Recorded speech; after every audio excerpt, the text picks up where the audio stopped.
Welcome back to the Today with Tally podcast. Folks, our next guest served time in the BRIG, and we find out why next. Hello, friends, and welcome to another exciting episode of Today with Tally. The mission and goal of this podcast is to bring an engaging conversation that will add value to the lives of everyday people. We will inspire, encourage, educate, and tell the stories of America's finest men and women in an effort to motivate you to live your life to its fullest potential. Be sure to follow us on social media and search Today with Tally. Be sure to subscribe, follow, and share the program as well. Ladies and gentlemen, your host of the evening, Mr. Brian Tally. Folks, welcome back to the Today with Tally podcast. We've got a great show in store for you tonight. Folks, we are going to be joined by Lance Corporal Catherine Arnett. Now, she is a Marine who denied the COVID shot. Let's just get right down to it. She denied the shot.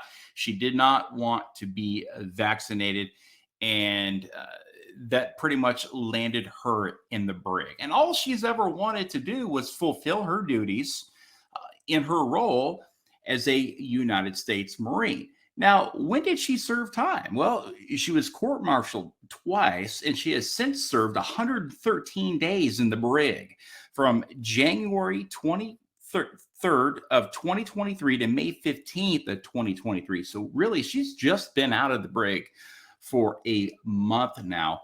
She returned back from Okinawa and stateside on April the 19th of 2023, and she was transported in cuffs without orders and without her passport. With that, we are honored to be joined by Catherine herself. How are you, ma'am? Hi, good afternoon, Brian. Thanks for having me on. Catherine, you're a Marine. What inspired you to join the United States Marine Corps? The legacy, the discipline it could offer, and it has offered, to be fair. And just like whenever back in 2017, 2018, before I joined, I was just like scrolling through Google, and I was like looking at pictures of female drill instructors, and I'm like, dang, I wanna be like that. I wanna look like that. Because it, like, at the time and still today, like, I don't know, they're just like, powerful looking creatures, and very, very, they hold a lot of mystique, and just really cool. And I know that if there's any like active duty Marines or maybe people who have served, they might giggle and say like, "Ooh, what a boot," or whatever. But even after everything I've been through, even after all of the crazy stuff that's transpired for the last 2 years or so, like I still want to do it. I still want to serve, and I've fought through everything in order to see it through. It's very attractive. The legacy is very attractive, Brian. Now, Catherine states that all she wants to do is just fulfill her role and her duties as a United States Marine, even after everything that she's been through over these last couple of years, in which we're going to talk about here shortly. She still wants to serve. She does not want to be processed out of the Marine Corps. She wants to remain a Marine and just turn the page and move forward from here on out. Now, you would end up serving 113 days in the BRIG because you did not get vaccinated. Paint that picture, and what was the final straw, if you will, after the Marine Corps said, fine, you're not going to take the vaccine, you're going to get sent to the BRIG? There's this one instance where all of the unvaccinated people on base were gathered into an auditorium, and we were basically lectured as to why we should get it, why it's safe and effective, all of this stuff, trying to convince us to get it, right? And I was vocal in that auditorium too, and I asked the hard questions about legality, about medical safety, about medical freedom, about career futures for literally the hundreds of Marines that were in there. And they weren't happy. I can tell you that they weren't happy about that.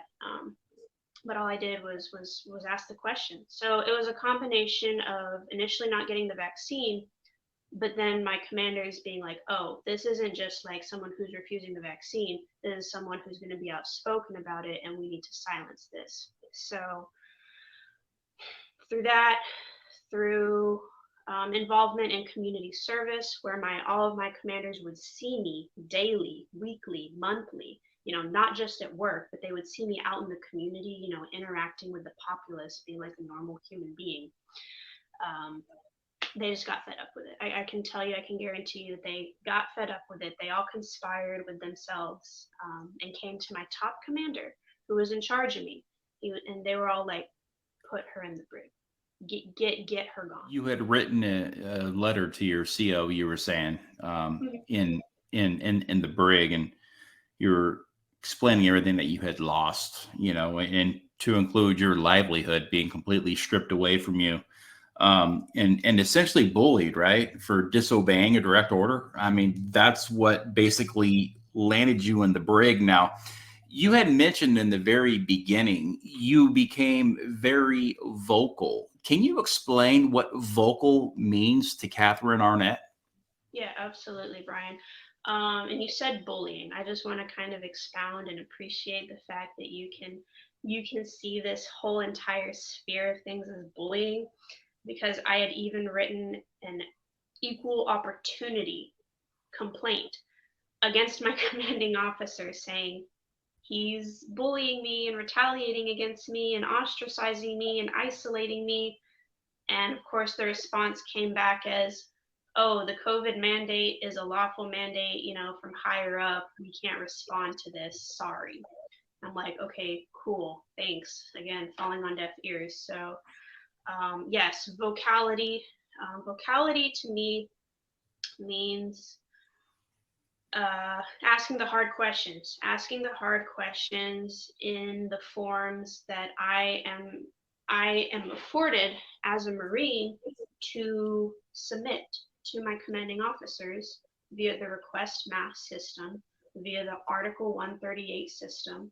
And once those two things didn't, work out, that is whenever I started with the Sons of Liberty podcast last year. That's whenever all my podcasts and, speaking to other people in media happened. So vocality means calling attention to personnel mismanagement, calling attention to constitutional rights, medical freedom, personal bodily autonomy.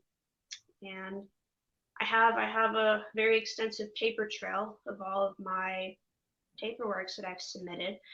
And then once those things didn't work, then I started looking at congressional inquiries and other avenues of assistance. You just want to get back to your life, and it's been put on hold for quite some time here. 113 days in the brig from January 23rd to May 15th of this year.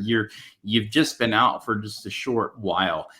You are now back here in stateside in Miramar in San Diego County. Where do we go from here? Where does Catherine go from here? What's next? Hear me out, Brian, and your audience as well. I have refused the administrative separation process like 3 times now, right? Because they told me to separate while I was in Japan, and I just simply wouldn't board the planes because I'm like, well, this is all COVID related. This is unlawful to separate me for COVID. So anything that stems either retaliation or, direct charges from this mandate is unlawful. Stop trying to process me out.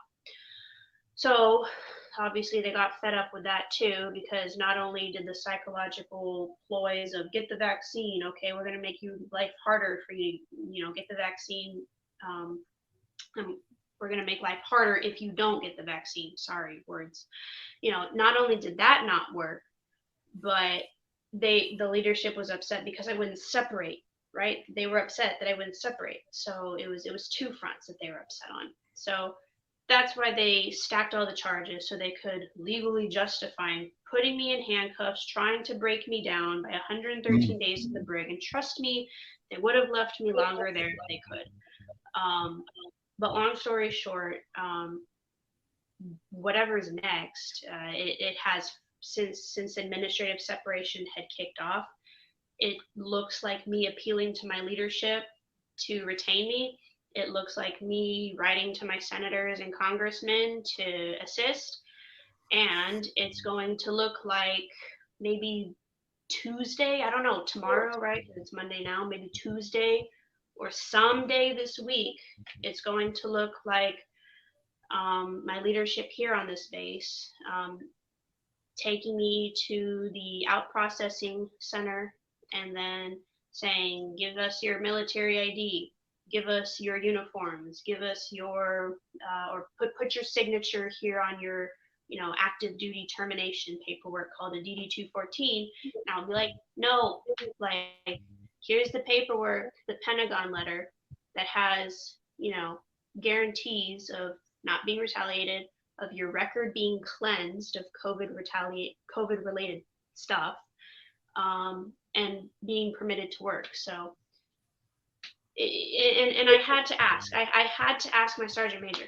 I asked him, my top leader, right, my top enlisted leader at the unit that I'm just kind of exiled to, I guess. I asked him, what's going to happen to me when I don't comply? And he's like, I don't know. That's not my scope of responsibility. That's not for me to be concerned about. And I'm like, I'm trying to have full transparency with you and telling you what I intend to continue doing to save my career, to try and stay in past all of this COVID stuff. And he's just like, bless his soul. They just